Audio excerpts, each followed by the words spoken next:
राष्ट्रीय पाठचर्या रूपरेखा 2005 यानी एनसीएफ 2005 के अनुसार गणित के शिक्षण अधिगम में मुख्य व्यवस्थागत समस्याओं में से एक है कोष्ठीकरण, कंपार्टमेंटलाइजेशन। यह क्या दर्शाता है? देखिए, सबसे ज्यादा आप भी जानते होंगे कि पेडागोजी में जो सबसे ज्यादा जरूरी पार्ट होता है वो होता है क्वेश्चन की लैंग्वेज को समझना। और लैंग्वेज अगर आपको एक बार समझ में आ गई तो आंसर करना बहुत ज्यादा मुश्किल रहता नहीं है, क्योंकि आप भी जानते हैं जो क्वेश्चंस होते हैं उनके आंसर्स एक ही डायरेक्शन में ले जाते हैं। बच्चे को प्रमुखता देनी है और एक रचनावादी दृष्टिकोण जिस ऑप्शन में दिखे उसी को हमें ऑप्शन लगभग हमारा सही होता है। ठीक है, वो बातें हम लोग बाद में भी कर लेंगे, फिलहाल क्वेश्चन को समझते हैं। वो ये कहना चाहते हैं कि एनसीएफ 2005, जैसा कि आपको पता है कि प्रोफेसर यशपाल की अध्यक्षता में एक समिति गठित की गई थी जिन्होंने अपनी रिपोर्ट सौंपी थी लर्निंग विदाउट बर्डन, यानी शिक्षा बिना बोझ के, जिसमें 5 मार्गदर्शी सिद्धांत भी उन्होंने बताए थे। एनसीएफ हमने अच्छे से पढ़ाया है, आप चैनल पे जाके देखिए, बहुत डिटेल में उसमें हमने आपको जानकारी दी है। तो वो उसमें कहा गया है क्या, गणित के शिक्षण अधिगम में, कि जो गणित का शिक्षण अधिगम होता है मुख्य व्यवस्थागत, उसमें जो समस्या होती है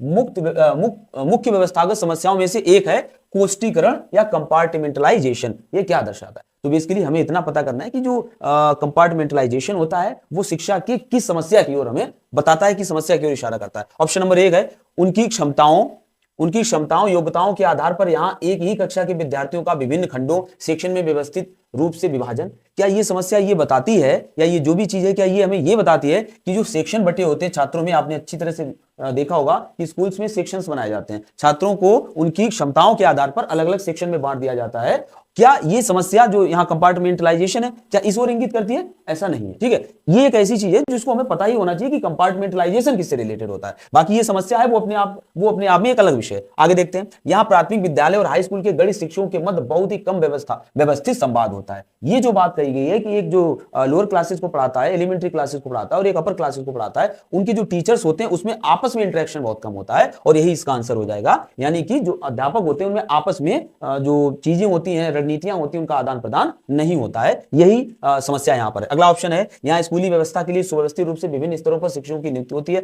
देखिए, अगर आप विभिन्न स्तरों पर अलग अलग शिक्षकों की नियुक्ति करेंगे, जैसे प्राइमरी के लिए अलग करेंगे, जूनियर के अलग और आप अपर के लिए अलग करेंगे, तो इसमें समस्या क्या है? वो उसके लिए ट्रेंड होंगे, उसको पढ़ाने के लिए प्रशिक्षित होंगे जिसके लिए उनकी भर्ती हो रही है, तो ये तो छात्रों के लिए एक अच्छी ही बात है। ठीक है, इसमें कोई समस्या नहीं है। आगे, यहाँ विद्यालय और कॉलेज के गणित के पाठ्यक्रम में व्यवस्थित रूप से विभाजन होता है। गणित के पाठ्यक्रम में विभाजन होना कोई समस्या नहीं है, ये कोई उससे कोई मतलब इसका लेना देना नहीं है। तो हमारा